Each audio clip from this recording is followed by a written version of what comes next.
ચાલો હવે ભારતના નકશામાં કયો મહાસાગર કઈ બાજુ આવ્યો, કયું રણ કયા રાજ્યમાં આવ્યું, બરાબર, કયો તટ કઈ બાજુ આવ્યો, કયો કિનારો કઈ બાજુ આવ્યો, ઉચ્ચ પ્રદેશ કઈ બાજુ આવ્યો, જે મહત્વની વિગતો ખરી ને એ આ નકશામાં મેં બનાવી છે.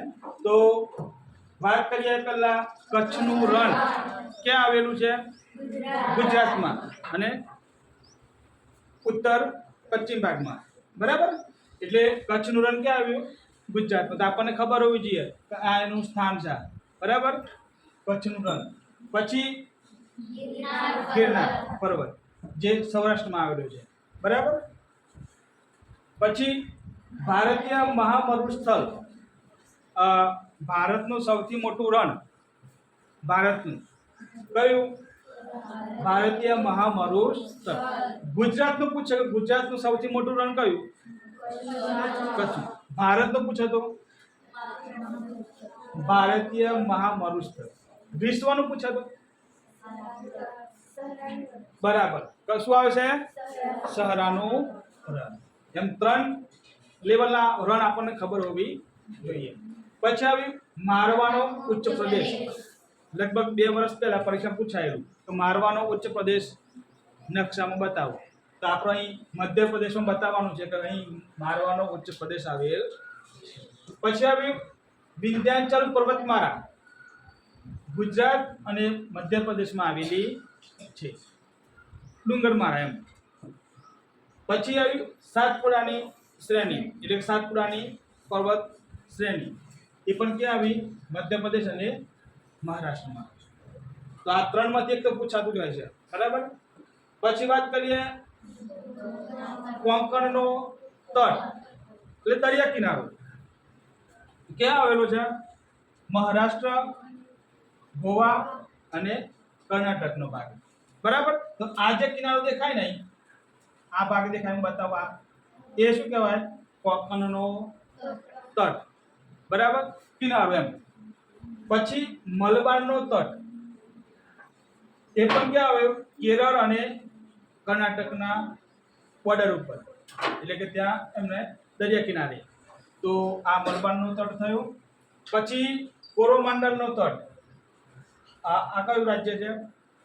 તમિલનાડુ અને આ આંધ્રપ્રદેશ જે દરિયા કિનારો છે એ શું કહેવાય છે? કોરોમાંડલનો તટ. પછી છોટા નાગપુરનો ઉચ્ચ પ્રદેશ, બરાબર. તો છોટા નાગપુરનો ઉચ્ચ પ્રદેશ ક્યાં આવ્યો? આ કયું રાજ્ય? ઝારખંડ. કયું? તો ઝારખંડમાં છોટા નાગપુરનો ઉચ્ચ પ્રદેશ આવેલ. 6ઠ્ઠા ધોરણમાં આવતો છે આપણે ઉચ્ચ પ્રદેશ, ખબર ને? તો આ ઉચ્ચ પ્રદેશ ખાસ યાદ રાખજો. પછી ઉત્તરનું મેદાન, આ જે બતાવેલું છે ને, જે ઉત્તર પ્રદેશમાં આવેલું, એ ઉત્તરનું શું કહેવાય છે? મેદાન. પછી હિમાલયની પર્વત શ્રેણી બતાવો. તો હિમાલયની પર્વત શ્રેણી આપણે નકશામાં કઈ રીતે બતાવીશું? તો આ જે દેખાય છે એ શું કહેવાય છે? હિમાલયની પર્વત શ્રેણી. છેક અહીંથી શરૂ થાય હિમાલય, એટલે છેક આ અરુણાચલ પ્રદેશ સુધી શું આવેલું છે? હિમાલયની પર્વત શ્રેણી, બરાબર. તો આ રીતે આપણે નકશામાં કયો ઉચ્ચ પ્રદેશ કઈ જગ્યાએ આવ્યું, કયું મેદાન, કયું તટ કઈ જગ્યાએ આવ્યું, એ આપણને ખબર હોવી જોઈએ. પછી છે પશ્ચિમ ઘાટ, બરાબર, પશ્ચિમારો ભાગ.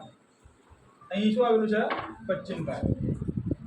અને છેલ્લે દખ્ખણનો ઉચ્ચ પ્રદેશ, જે આ ઊંધો ત્રિકોણ દેખાય છે ને, દક્ષિણનો ભાગ, એ શું કહેવાય છે? દખ્ખણનો ઉચ્ચ પ્રદેશ. પશ્ચિમ બાજુ કયો મહાસાગર આવ્યો? અરબ સાગર. સોરી, મહાસાગર નહીં, સાગર. કયો સાગર? અરબ સાગર.